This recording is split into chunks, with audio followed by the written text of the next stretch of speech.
Hello, everyone. I have the pleasure and honor to be talking to Michelle Jermy today. Welcome to the show, Michelle. Pleased to be here. Thank you for inviting me. I'm going to through your bio briefly. Michelle Jermy is a psychosexual therapist, couples counselor, and intimacy coach. Michelle helps women want sex again and couples reconnect through intimacy. Her website is www.theyoni, as in YONI therapist.com, theyonitherapist.com. And your longer bio will be in the description of the video. We agreed to have a sort of a free flow type of chat this morning, but we felt that starting from sharing what our observations from our couples counseling, and in your case also psychosexual therapy counseling practice, what observation we've gathered. Yeah, definitely. Yeah. Should I start with my couples counseling, with what I tend to find within the couples counseling, mainly with a heterosexual client base? I tend to find there seems to be some role confusion. So, man no longer feels man, and woman is juggling many roles. And there's a conflict between what the individual wants, desires, and needs are versus what they feel is expected from society. And how does it affect, for the lack of a better word, how does it impact on the relationship? Is it causing frictions, misunderstanding, resentment, crisis? Yeah, definitely. So I think if we go back over history, and relationships were a necessity, let's man and woman, it's a necessity, stronger together, survival rates, etc. Now it's more of a choice. And I tend to find that we can be a little bit disposable. There starts to be a few cracks, and it's very easy to start thinking about ending that marriage, that relationship, moving on, as opposed to going through the superficial and actually being a little bit vulnerable. What's going on for you? What's missing, what's needed. I get a lot of the male clients will say that the sex has stopped and they no longer now feel like a man. They are doing everything they can to make their woman feel good, trying to do more around the house, but still not getting any sex. They're spending quality time. And then the woman will say, I'm no longer desired, I'm exhausted, frazzled is a word often described. And they're fighting with being not only either working full-time or part-time, so they're an employee, they may be self-employed, running a business, they're then a wife, mother, sister, daughter, friend. They've lost any time for being a sexual being. Even when their male counterparts would like her to be a sexual being. Can it happen at once? I have come across couples that are saying, because I work and mostly with both of them together, I've shared that they both missing it. I guess it tends to be one person missing the sex and intimacy more than the other person. My question to you, do you find that it could be concurrent, that both of them are wanting that, but somewhat they're not able to create the right atmosphere? Or I like the word atmosphere, in the sense that they both want it, they both remember sex used to be good. And then what will happen is I always sort of use this analogy for a man with a penis. They're going to go inside of a woman, inside her vagina. It's at the very core of her. So it's like that energy exchange. If there's friction between the two, it's like you are letting somebody literally inside you. That's what happens for a woman. If they do not feel safe, stable, secure, loved, desired, that's hard for them to let someone come in and connect at the most intimate level that there is. And I think that's what the resentment builds. Why should I allow this to happen if there's everyday resentment, there's unanswered questions, because the communication's broken down? They try to communicate, ends in an argument, they can't get out of it, the cycle continues. Even when, what I'm hearing from you is that even when both of them are missing it and unable to recreate that atmosphere, it's often less straightforward for her to feel able and to feel inclined. With my psychosexual clients, many of them come in because they've got vaginismus, so it's pain on penetration. And very often it's not a biomedical cause, it is a psychosexual. And when we start unpicking everything, I say it's like literally your brain is angry and resentful over issues that may have happened, but it's now like your body. So let's literally say your vagina has taken over its own identity and saying, I'm not even letting this happen anymore. And it just like shuts down. It doesn't just close, it literally puts a wall up as well. So the penis is not even going to be able to enter. And that's the presenting issue that I will have come forward. And they think that they're broken. They think there's something, terribly wrong, when it's just that you've gone weeks, months, years holding this resentment, all of this negativity in your body, and you've lost who you are as that sexual being. What is it that you actually want? And that's probably another big point, is for many women, and again, this is a societal, many don't even know what they do like sexually, because it's very much still primed for the man. I get many women say they feel obliged to have sex with their husband. Yes, traditionally, that's my understanding of our previous generation mothers. There was that sense of duty, and all of your peers, all of your female peers would do it out of duty, and that was the thing to do. So you're saying that even to this day in the West, it's still common to feel unable to say no to your man, not to be intimate if you don't feel, you know. Yeah, and I think, when you contacted about our Western relationships in crisis, most definitely, and this is one of the biggest reasons we think as a society we've moved on past this, but we haven't.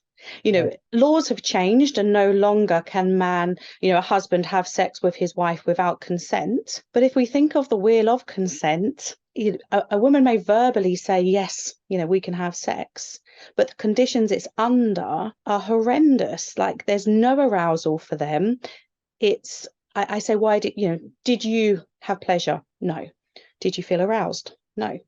Would you have chose not to have sex? I'd be happy if I never had sex again, or definitely not sex like this. But why did you have sex? Because that's my duty. I don't want him to leave me. We do love each other. We have a good home. We have, a good friendship. Please remember that this field is relatively new for me. So the term is vaginismus. And you seem to describe it as an almost entirely caused by emotional reasons, e.g. resentment built up over time. It obviously manifests physically. So I want to check that with you. And then there's other women that didn't get to that point, so are able to sort of put up with having sex despite it's no longer pleasant. So vaginismus, it can have a biomedical. So if somebody is finding that they're not able to have penetration, so sort of, traditional penis and vagina, or it could even be, a finger, or sex toys. If they're not able to have penetration, they would then first go to like a pelvic floor physio and have an examination. If there's biomedically, so nothing physically wrong, then we'd look at the psychosexual. And very often there's multiple, there's so many reasons to what could be the cause, but very often for women, say in marriages that have had a history of, when I say poor sex, not non-pleasurable sex, and I'm sort of thinking about the clients that say, it's, there's very little foreplay, there's very little intimacy after, the husband has reached orgasm. That what happens is, and I think this is a good point to the women are not expecting that the man's meant to go for hours. It's about the foreplay, it's about the connection, the intimacy during the act, as opposed to no eye contact, no kissing, no touching. This is the routine. So they may say, kiss me on the back of the neck, touch my breasts, and not even lubricated, and the next thing, there's some penetration taking place. That's when they say, I have not felt arousal, I have not felt pleasure. Then that's that resentment. What about for me? And then you'll say, well, what do you like sexually? They may not know because they've never explored, or it's been so long that they've just changed as a woman. What we might like in our 20s changes in our 30s, changes in our 40s, 50s. So I think these are the issues that nobody wants to talk about that, because again, in society, do we talk about sex? We are bombarded by sexual images and dating apps of different degrees of sexual encounter being promoted, widely available. But do we talk about sex? And what do we mean by a healthy conversation about sex, Michelle? So Like to happen more frequently than it does happen? I would say as well that the conversations are around. So some of the interventions I might use is what is each other's sex maps? So we tend to, and this is for man and woman, we both do things that maybe we wouldn't choose to do normally. So I have a yum and a yuck list. So you look at sort of visual images, and does it create a, that looks yummy in your body? Or does it make you go, oh, that's a bit uncomfortable? And you'd explore, why is that? Is that because you believe that is wrong? Is it because you've tried it and you didn't enjoy it?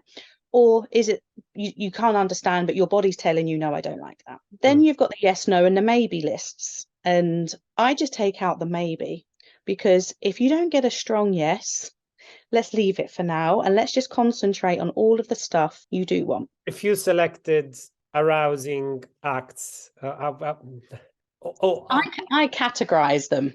So I categorize them for affection. So that might be things like hugging, holding hands, eye gazing, showering or bathing together. The things that, because this is what a lot of people don't understand, is we say, well, that's not sex. And I go, well, how many other people do you do that with? It's going to be a few.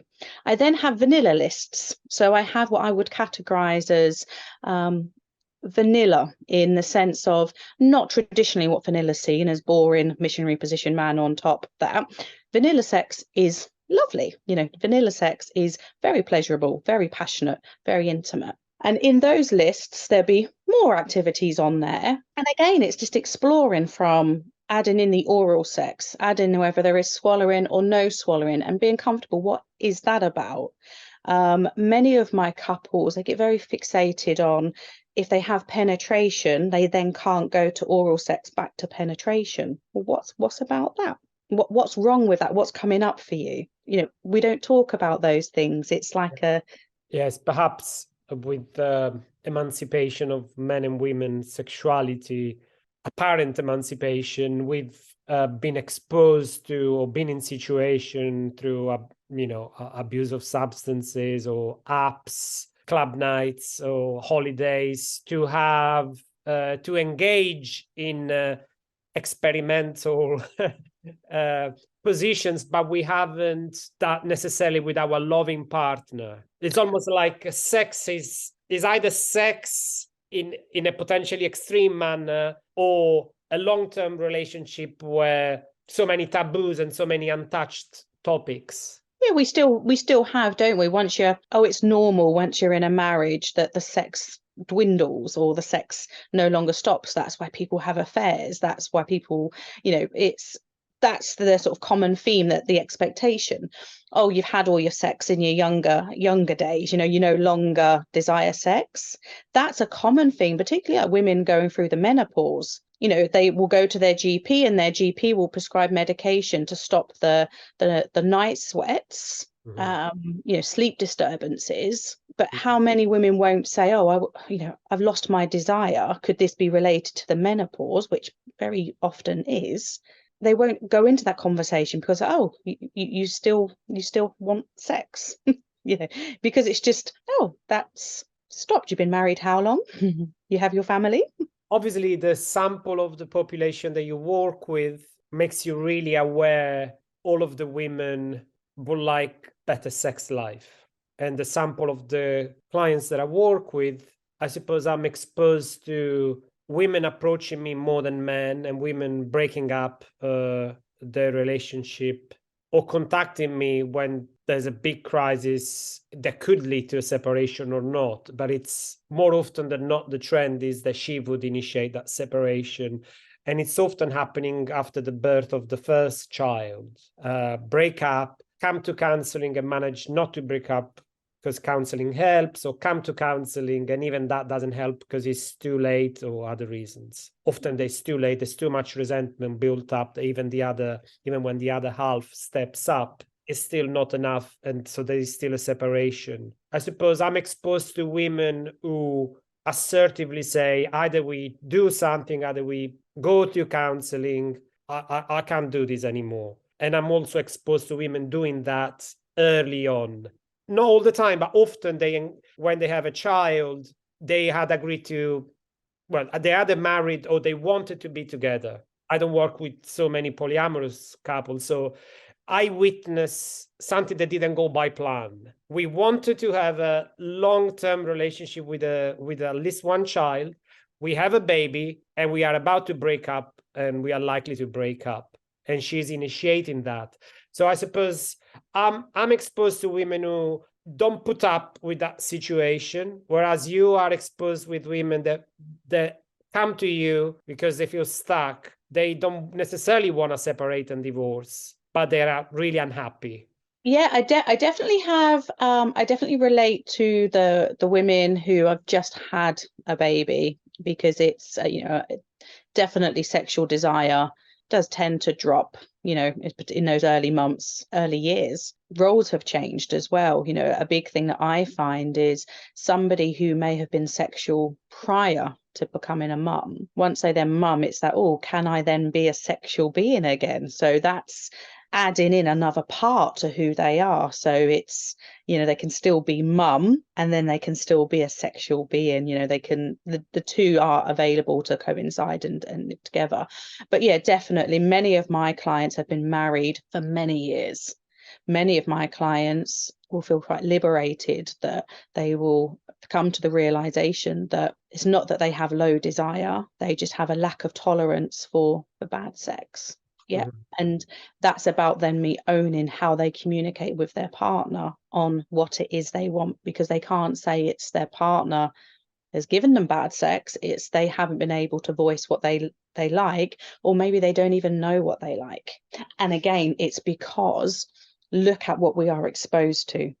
Sexual liberation, it's massive. We've gone so fast now that everything we're exposed to, from on the TV, on sex shops, pornography, and it's just too much for some people. I suppose I'm fascinated by the societal landscape. I feel like if somebody's in their 30s and 40s, this sexual liberation mean that these days people are really aware of how attractive they are, and it just takes half an hour on a dating app to feel the attention of other people. And I guess that's contributing to the level of breakups, because you feel, why should I put up with my partner who doesn't make me feel desired and cared for? So that impacts on the separations. But then there are those that maybe stay in their marriage either because feel obliged, or because they have different values, and once you get into your 40s and 50s, perhaps your mindset stays, well, if I didn't break up in my late 20s and 30s, now I guess it becomes less likely to divorce. But it still happen.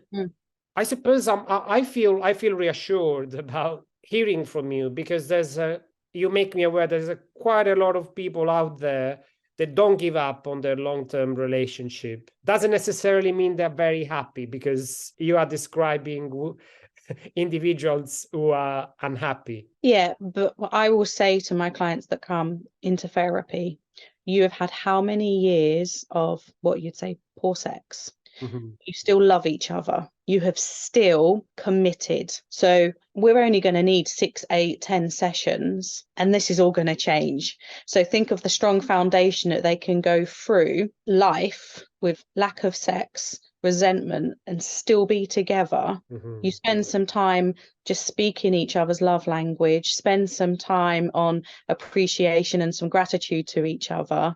Just how impactful that can be on the relationship. It's like their foundation is there, and it's just recognizing, because like you say, so many people will just dispose of a relationship. That, I think, for me, is reassuring that they're coming in. And, you know, when we're working online, I might have couples that have to sign in on separate devices because they can't even be, you know, that close to each other anymore. Then you'll have the couples that can sit and still laugh and finish each other's sentences off, and I can sit here as the observer and smile and think your relationship is a lot stronger than what you realize. Sometimes we think we are more unhappy than we actually are. Yeah. I suppose expectations can get in the way. I mean, just recognize what you've got. You're bouncing off one another. You have good sense of humor. You can see that some great strengths that perhaps they cannot see, or maybe they do see it, but they somehow think, oh, we should be having these exciting times and every week expectations. I don't know if you want to comment on expectations. I mean, obviously society plays a part in those expectations as well. Yeah, society. And I think it is, isn't it, that what we see, we believe. So, you know, again, social media, you know, people never post up the hard stuff, the what goes on behind closed doors type of analogy. And I get many couples, you know, comparing, yeah, but I have a work colleague and they have 3 children and and I have, you know, and they work long hours and they're still having lots of sex. They've been married, you know, and it's all this comparison all the time. And I think it's that, again, we communicate on a superficial level, but it's allowing that time and that space to actually really talk about where do we feel the relationship is, what do we need, how are we interpreting the responses we're feeling. So I often say, if we think about, when I say traditional man, their emotional parameter is much tighter than, say, a female. You know, a woman will go up and down that emotional scale quite quickly, regulate and carry on. It's often very harder for a man to open up and allow himself to share some of the vulnerabilities, because it might not feel normal for a man to go into a conversation and express that. Yes, like you're saying, if we describe those men as somewhat old-fashioned, which to me means somebody who has not been exposed to any models of communicating emotions in childhood and in the 20s or early 30s, then one get really set in their ways. Because you know, I've been really heavily involved in group work over the years, so I've been witnessing a lot of younger generation men that perhaps would have become those men, but they join groups, and so they are surrounded by women and other men who express their emotions. So you can train yourself. Yeah, some men it's alien to them. Yeah. And that can be, for a woman, they think they don't care. Yes. But that's just, it's like they've been programmed, and that's what we are now looking to change the program. And I think as well to recognize that for some people, it's, you know, that's the program they're running on right now, and we have to communicate and actually appreciate we're allowed to be in. We're not trying to change anybody. You know, they're allowed to be individual, but it's understanding the roles. So if they are that way inclined, we then work to their communication style, particularly if we have the ability to, you know, to move up and down and hold it. And if you are more emotionally aware, and particularly, you know, women, that's that intuitive, isn't it? That's that nurturing side of us to be able to go, what does my man need? What's this silence mean? It's tricky in many ways, but it's I'm thinking about one particularly tricky part is working with couples. I hear a lot of women expressing that they have a need for the feelings to be acknowledged, so the empathy part, but they also feel they need to know their partner's feelings. So both of them. So the misunderstanding, which is sad to witness, is that she would talk about her feelings more easily, and he thinks is often not able to empathize, which is number one. Number two would be at least to say, I'm feeling criticized, I'm feeling quite defensive and a little bit upset. I know you want my empathy, but right now I feel she would love that. even if she's not getting number one, which is empathy, at least she's getting number two. I know how am I emotionally impacting on you. And I've come to realize that that is also very welcome by women in general. But a man wouldn't do that, not just because they are often not equipped to verbalize it, but also because they feel, well, am I going to make it about me now? Because it seems that it's about her and that I'm doing something wrong. So that's what's sad to witness. So the way I go about it is to let them play it out, before my eyes, to have lots of examples, and to, okay, stop there. What could you be saying now? So how do you feel? You're feeling criticized and defensive. So why do you never say that to her? Oh, because she get really angry. She would feel really shut down. No, you often hear her say, well, at least I know. Completely agree. That communication style, and this is exactly what happens on that loop, isn't it? That they know from the tone or the sentence what's going to play out, so they just then shut down and don't even engage in the conversation because it's learnt behavior. When the conversation is not going to be productive, and that's what is changing those communication styles.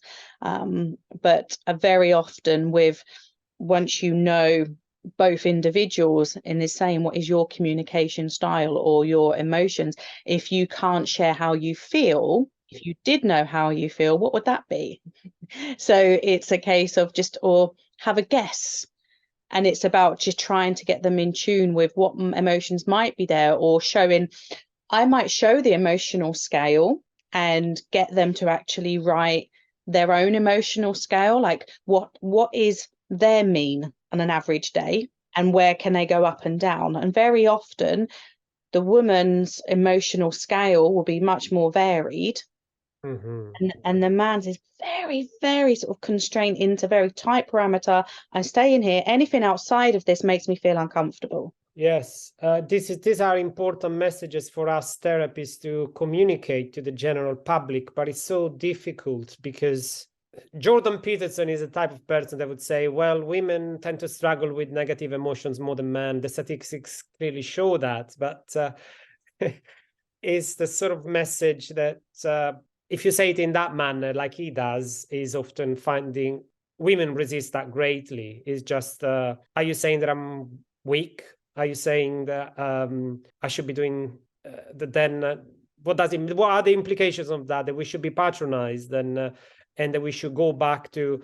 There is also that mistrust of men through history, and it's like, where would that lead? Does it mean that can we trust? I suppose you are in a stronger position than I am as a woman to communicate to other women these fluctuations in emotions. What do you think is a helpful way for us to communicate to the general public? Well, I would first say about love languages. So it's about expressing love. So before because sometimes we're talking in the love language that's our preferred love language. And then we're wondering why we don't understand. I'm showing you that I love you. I'm telling you that I love you. I'm trying to have sex and show you that I love you. Well, that's not their preferred love language. So I'd always get them to do the love language to speak to their partner. Then I would introduce, let's now do the communication. Let's build on this communication.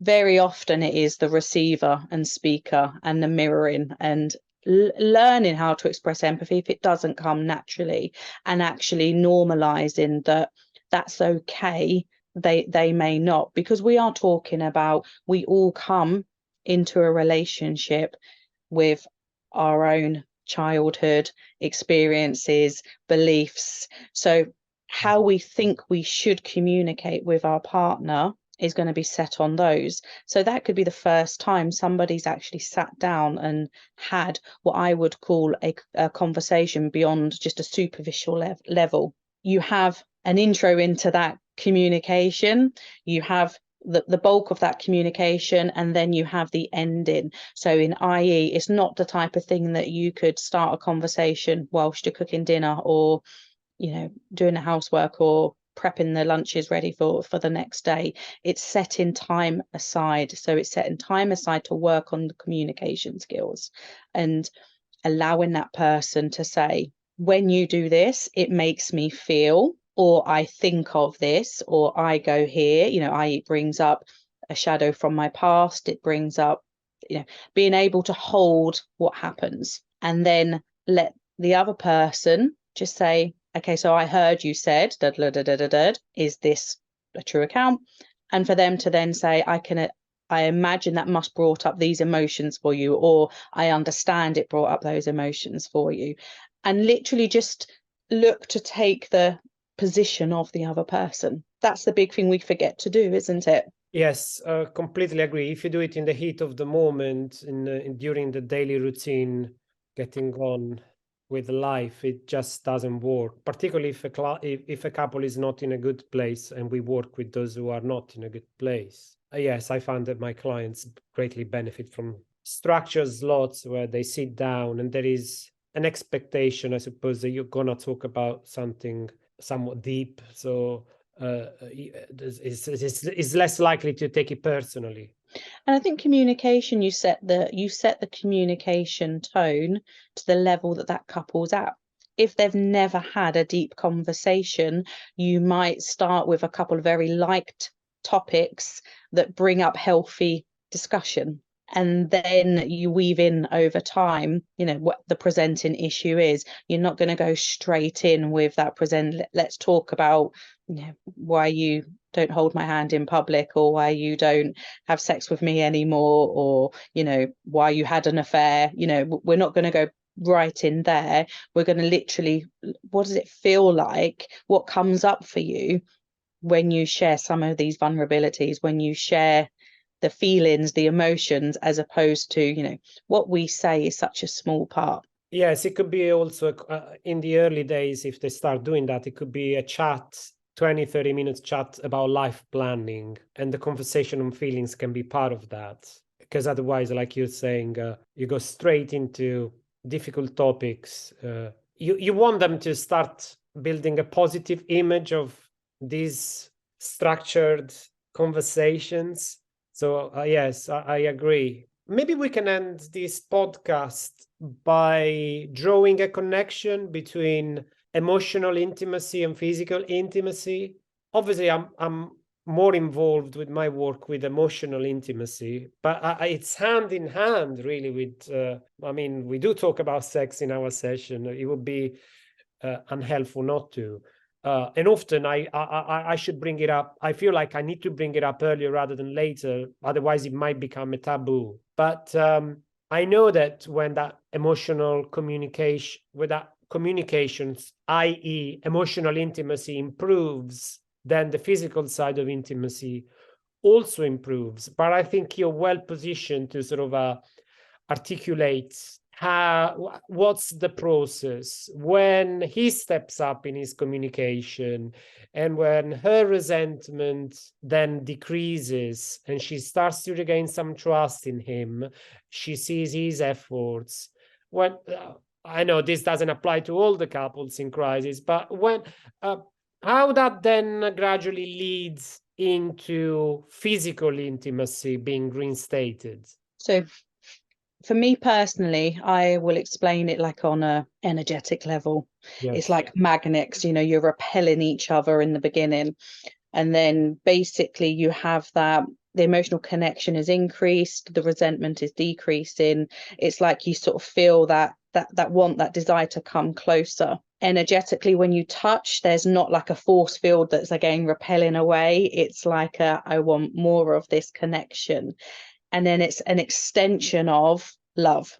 Yes. So I want us to physically reconnect. Some couples are lucky that they can be quarreling and arguing, and then they might say, but we have amazing sex, but we hate each other, And I will describe that as maybe their souls can communicate more than what this physical shell can communicate, and they're very lucky in that respect. But for many, it is a case of dimming down that frustration, that resentment, that anger, and it's taking the force field down, which then allows that physical to come back together. When the physical come back together, I think again in our society, the taboo, sex is so powerful. Sex is so powerful. When you have that exchange of energy, it's like a quick download. You know, it's like you're downloading. When the sex means something, it's like an instant taking all of the files, feeling loved, feeling pleasured. You know, it's everything is just exchanged very quickly. And I do find that when we can get to that point, that's when the communication improves even quicker. Both of the things are getting sort of nourished, the physical, and it's a gradual process, the physical intimacy and the communication. You seem to describe it as a gradual process, and one feeds off the other. Yeah, definitely. And I think it comes down to understanding that it's about pleasure. You know, we want, as humans, we want pleasure, and sex is a way of pleasure And connection.